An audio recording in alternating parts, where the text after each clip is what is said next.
Hello बच्चों, कैसे हैं आप सभी लोग। हम लोग आए क्लास 10th के चैप्टर 5 पर, जिसका नाम है अर्थमेटिक प्रोग्रेशन। इंट्रोडक्शन पार्ट हम लोग आज करने वाले हैं। CBSE new NCERT book mathematics. Okay, चलिए स्टार्ट करते हैं। आपको बता देता हूँ स्टार्ट करने से पहले कि ये चैप्टर इंपॉर्टेंट है, इससे एग्जाम्स में क्वेश्चन आते ही आते हैं, और ये स्कोरिंग चैप्टर है। इसमें बस आपको कैलकुलेशन मिस्टेक्स नहीं करनी है और कुछ बेसिक चीज़ों का ध्यान रखना है, ठीक है। अर्थमेटिक प्रोग्रेशन को हम लोग एपी भी बोलते हैं, शॉर्ट फॉर्म है, ठीक है। अब इसकी डेफिनेशन क्या है? A sequence of numbers in which the difference between terms is constant. Example से समझ लेते हैं कुछ बच्चों, ठीक है। हम 2-3 एग्जाम्पल ले लेते हैं जिससे कि आपको समझ में आ जाएगा, ठीक है। पहला एग्जाम्पल है 1 2 3 4 5 6, ठीक है, डैश डैश डैश डैश 100, ठीक है।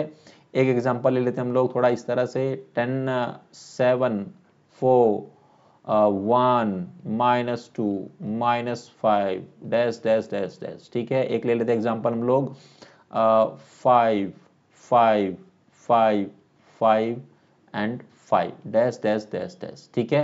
ये हमारे सारे एग्जाम्पल है एपी के, ठीक है। ये सभी एपी है, ठीक है। अब आपको बोलोगे सर ये एपी कैसे हैं, ठीक है। इनका जो डिफरेंस है वो कॉमन होना चाहिए, ठीक है। देखिए यहाँ से देखिए, इन दोनों का डिफरेंस कितना है? ऑब्वियसली 1 है। इन दोनों का डिफरेंस कितना है? 1 है। इन दोनों का डिफरेंस कितना है? 1 है। तो जो डिफरेंस बिटवीन टर्म्स है वो कांस्टेंट ही है, 1 1 है ना, 1 1 1। यहाँ पर देखिए इन दोनों का डिफरेंस कितना है? 3 है। इन दोनों का डिफरेंस देख लीजिए कितना है? 3 है। इन दोनों का डिफरेंस 3 है। इन दोनों का डिफरेंस भी 3 है। और यहाँ पर क्या है? यहाँ पर जो डिफरेंस है बच्चों, ये देखो डिफरेंस यहाँ पर क्या है, इसमें से कोई जीरो डिफरेंस है, यहाँ पर भी जीरो डिफरेंस है, यहाँ पर भी जीरो डिफरेंस है। मतलब जो डिफरेंस है वो कांस्टेंट रहेगा। क्लियर है बच्चों? यहाँ तक समझ में आया? डेफिनेशन को हमने यहाँ से ये बता भी दिया है। अब आता है टाइप्स ऑफ एपी, ठीक है, टाइप्स ऑफ एपी, ठीक है। अब 2 टाइप की हमारी एपी होती है। एक होती है फाइनाइट एपी, ठीक है। एक होती है इनफाइनाइट एपी, ठीक है, इनफाइनाइट एपी, ठीक है बच्चों। जो फाइनाइट एपी है उसमें क्या है कि एंड होगा, जो भी टर्म है वो उसका एक एंड होगा। इसमें दे नो एंड, मतलब कोई उसका एंड नहीं होगा, ठीक है। सिंपल है। तो देखिए जैसे कि ये वाली जो टर्म है आपकी, ये फाइनाइट एपी है, ठीक है। जो टर्म्स है इसमें ये फाइनाइट एपी हो गई। इन दोनों में कोई एंड ही नहीं है, ठीक है, ये चलती ही जाएगी, तो ये इनफाइनाइट एपी है, ठीक है बच्चों। कहीं पर भी कोई मिस्टेक आपको लगेगी या कोई डाउट होगा तो आप प्लीज़ पूछ लेना कमेंट सेक्शन में, ठीक है। फाइनाइट एपी जिसका एंड होता है, जैसे कि यहाँ पर 100 है, यहाँ पर ये एंड हो जाती है एपी। इन दोनों का कोई एंड नहीं है, डैश डैश डैश, जहाँ पर इस तरह से आपको मिले, कोई एंड लास्ट में कोई टर्म ना हो, या कोई इस तरह से ना लिखा हो, एन ना लिखा हो, कुछ इस तरह से ना वैल्यू हो, तो समझो वो इनफाइनाइट एपी है, ठीक है, जिसका नो एंड होता है, ठीक है। अब आता है जनरल फॉर्म, ठीक है, जनरल फॉर्म ऑफ एपी, ठीक है, ध्यान से समझना, ठीक है। ए एक तो होता है ए होता है, दूसरा होता है आपका ए प्लस डी, तीसरा होता है ए प्लस 2d, तीसरा होता है आपका, चौथा होता है ए प्लस 3d, देन नेक्स्ट आएगा ए प्लस 4d, देन आएगा a plus 5d, comma dash dash dash dash dash, ठीक है। देन एक और लिख लेते हैं same, a plus D, then a plus 2d, then a plus 3d, then a plus 4d, then a plus 5d, ठीक है, डैश डैश डैश डैश, यहाँ पर लास्ट में ए एन है, ठीक है। तो इन दोनों में से कौन सा फाइनाइट है, कौन सा इनफाइनाइट है? तो ये आपका सिंपल है, यहाँ पर कोई एंड नहीं है, तो ये इनफाइनाइट हुआ, इनफाइनाइट एपी हो गया। And this one will be the आपका फाइनाइट एपी, ठीक है बच्चों। यहाँ तक समझ में आया? कोई डाउट, कोई समस्या, कोई परेशानी? अब ये ए क्या है, डी क्या है, ए एन क्या है, ठीक है, ये आपको, और एन क्या है यहाँ पर वो समझना है। सबसे पहले ए जो होता है वो होता है आपका फर्स्ट टर्म, ठीक है। डी क्या होता है? वो होता है आपका कॉमन डिफरेंस, ठीक है, कॉमन डिफरेंस होता है बच्चों, क्लियर है। उसके बाद आता है आपका A N, sorry A one नहीं, ए एन, वो होता है लास्ट टर्म होती है, ठीक है। और जो एन होता है वो आपका होता है बच्चों नंबर ऑफ टर्म्स, ठीक है, नंबर ऑफ टर्म्स, क्लियर है बच्चों? यहाँ तक कोई डाउट, कोई समस्या, कोई परेशानी आपको समझ में आ गया होगा। ए आपका फर्स्ट टर्म है, डी आपका कॉमन डिफरेंस है, ए एन आपका लास्ट टर्म है, एन आपका नंबर ऑफ टर्म्स है। एक छोटे छोटे एग्जांपल ले लेते हैं दो, ताकि आपको समझ में और अच्छे से आ जाए। ठीक है, सपोज दैट कि आपको ए दिया है 1, ठीक है, और डी दिया है 5। मतलब ए मतलब फर्स्ट टर्म आपको दिए क्या, आपको दी है क्या, दिया है आपको 1 दिया है और कॉमन डिफरेंस दिया है 5। आपसे बोला जाता है कि आपको निकालिए कि आपको A2 निकालना है। A1 तो आपके पास है, A2 हमको अगर निकालना है तो क्या आएगा बच्चों, ये आएगा आपका A प्लस में D। ठीक है, तो यहाँ से आपके पास आ जाएगा A की वैल्यू कितनी है, 1 है, और D की वैल्यू कितनी है, प्लस में 6 है। ठीक है, सॉरी 5 है, नॉट 5, तो ये आ गया 6। अगर बोले कि A3 निकालिए, ठीक है, ये आ जाएगा आपका कितना, A2 प्लस में D आ जाएगा। ठीक है, A2 कितना है, 6 है, ठीक है, और ये कितना है, डिफरेंस कितना है, 5 है, तो ये कितना आ जाएगा बच्चों, 11 आ जाएगा। ठीक है, इसी तरह से कोई पूछे आपसे कि A4 निकालिए, तो A4 निकालने के लिए क्या करेंगे, A3 प्लस में D आ जाएगा। ठीक है, A3 कितना है, 11 है, D कितना है, 5 है, तो ये आ जाएगा आपके पास में 16। तो ध्यान से देखो, आपके पास जो टर्म बनेगी, ठीक है, एक सीक्वेंस बनेगा, वो आ जाएगा 1, 6, 11 एंड 16, और इनका डिफरेंस कितना है, 5 है। 1 और इसमें डिफरेंस देखो 5 है, इसमें देखोगे 5 है, देन 5 ऐड करोगे 16 हो जाएगा। ठीक है ना बच्चों, ये आपका इस तरह से एग्जांपल हमने आपको दे दिया है। अब दूसरा एग्जांपल ले लेते हैं आप लोग। ठीक है, जैसे कि हमारे पास ये फर्स्ट एग्जांपल हो गया। ठीक है, मैं यहाँ पर लिख रहा हूँ सेकंड एग्जांपल, स्पेस नहीं है, और इस वाले एरिया में मेरी इमेज आएगी या वीडियो फोटो वीडियो आएगी मेरी। ठीक है, जहाँ मैं बोल रहा हूँ तो मैं यहाँ पर नहीं लिखूंगा। तो सेकंड एग्जांपल ले लेते हैं, जैसे कि आपका आ गया 2 है, 4 है, 6 है, 8 है और 10 है। ठीक है, अब आपको डैश डैश डैश डैश कर देते हैं। ठीक है, अब आपसे कोई बोले कि इनके बीच का डिफरेंस डी निकालना है, तो डी कैसे निकालेंगे बच्चों, ये ए है, ये A2 है, सो A2 में से A को माइनस कर दीजिए। ठीक है, मतलब 4 में से हम लोग अगर 2 को माइनस कर देंगे तो हमारे पास क्या आएगा, 2 आएगा। 2 ही डिफरेंस है। अब देख लो यहाँ पे इसमें बीच में क्या है, 2 का डिफरेंस है, 4 और 6 में 2 का डिफरेंस है, इधर भी 2 का डिफरेंस है, ये आ गया, डी की वैल्यू आ गई आपके पास। ठीक है बच्चों, आपको समझ में आ गया यहाँ तक? चलिए मूव करते हैं नेक्स्ट पेज पर, जहाँ पर हम लोग जो उसके दो मेन फॉर्मूले हैं उसको हम लोग समझेंगे। ठीक है, चलिए मूव करते हैं नेक्स्ट पेज पर। ठीक है, अब आते हैं हम लोग यहाँ पर nth टर्म ऑन FAP निकालना है हमको।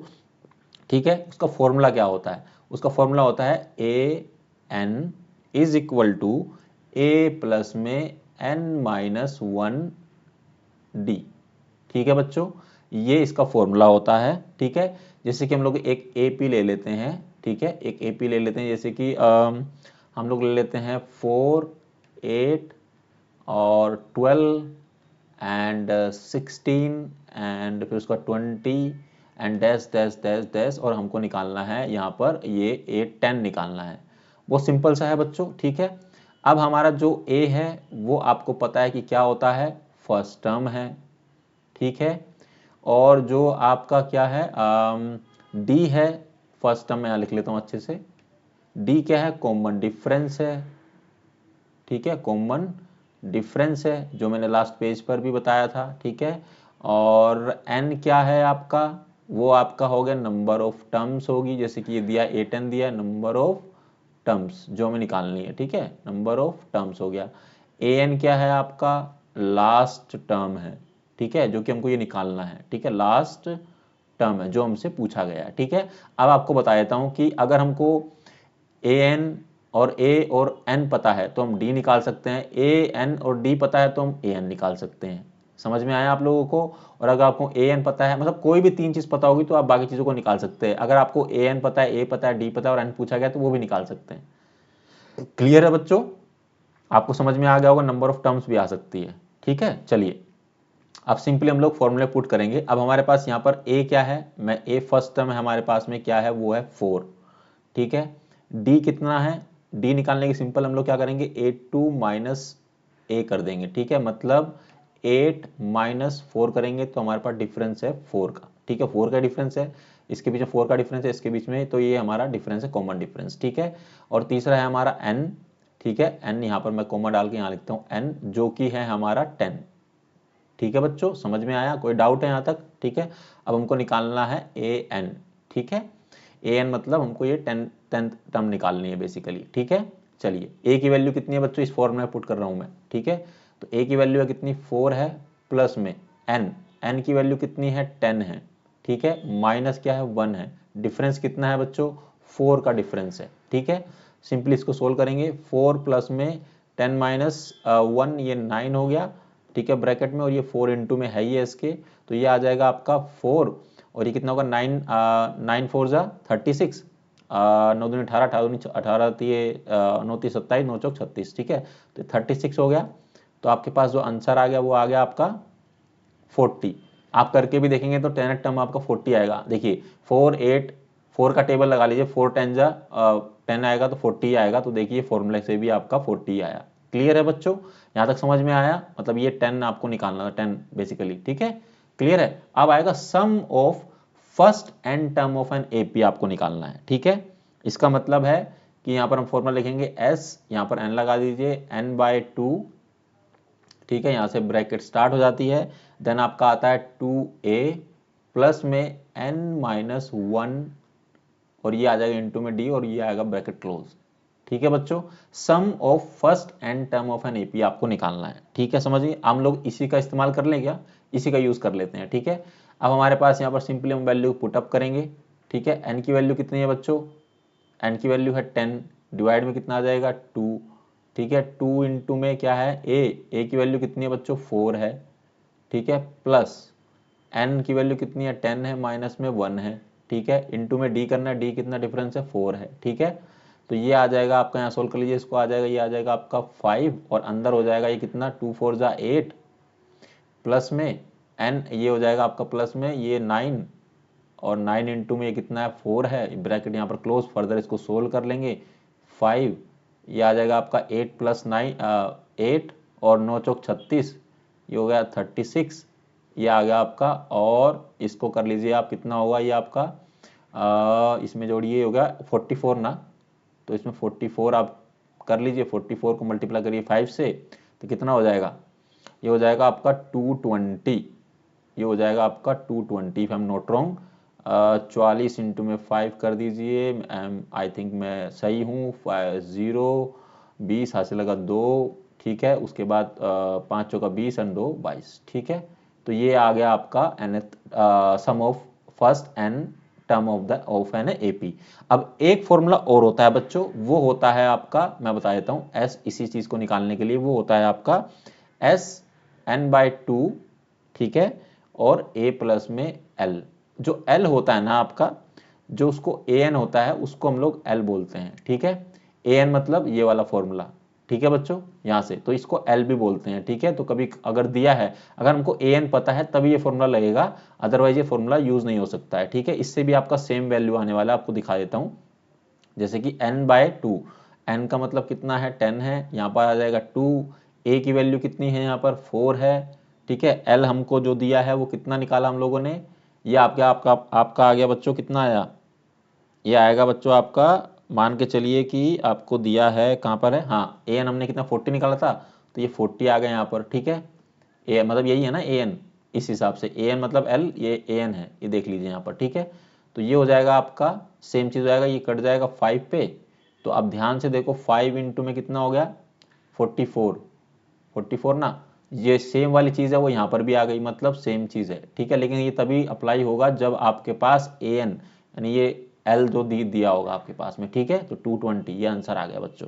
ठीक है, इसी के साथ बच्चों ये चैप्टर 5 अर्थमेटिक प्रोग्रेशन का इंट्रोडक्शन पार्ट यहाँ पर समाप्त होता है। अगर इंट्रोडक्शन पार्ट में आपका कोई भी डाउट है, या कोई भी आपको समस्या परेशानी कुछ भी है, तो आप पूछ सकते हैं कमेंट सेक्शन में। आपको इंट्रोडक्शन पार्ट कैसा लगा, आपको समझ में आया कि नहीं आया, कमेंट सेक्शन में बता सकते हैं। ठीक है, और इसके बाद हम लोग जब शुरू करेंगे अपना एक्सरसाइज, तो आपको और ज़्यादा क्लियर हो जाएगा। हम लोग ये सारी चीज़ें वहाँ पर यूज़ करने वाले हैं, तो मैं आपसे आग्रह करूँगा इंट्रोडक्शन पार्ट को अच्छे से समझे, अच्छे से ग्रैप्स करें, ताकि आप लोग जो क्वेश्चन है वो आसानी से कर सके। ये इंपॉर्टेंट चैप्टर है, मैं फिर से बोल रहा हूँ, ये आपके मार्क्स लाने में हेल्प करेगा, स्कोरिंग है ये चैप्टर। ठीक है, चलिए इसी के साथ हम लोग इस वीडियो को यहीं पर एंड करते हैं। जो बच्चे चैनल पर पहली बार आए हैं प्लीज़ चैनल को सब्सक्राइब कर ले, बेल आइकन को दबाना ना भूले ताकि आपको सारी वीडियोस मिलते रहे टाइम से आपको नोटिफिकेशन मिलेगा। और वीडियो को लाइक करें, ज़्यादा से ज़्यादा शेयर करें अपने दोस्तों के साथ ताकि उनकी हेल्प हो सके। चलिए अब ज़्यादा समय नहीं लेंगे, आप अपना ख्याल रखना, प्रैक्टिस करते रहिए, अच्छे से पढ़ाई करिए, 10th बोर्ड बहुत नियर है आपका। And all the best and अपना ख्याल रखिए। तब तक के लिए thank you very very much.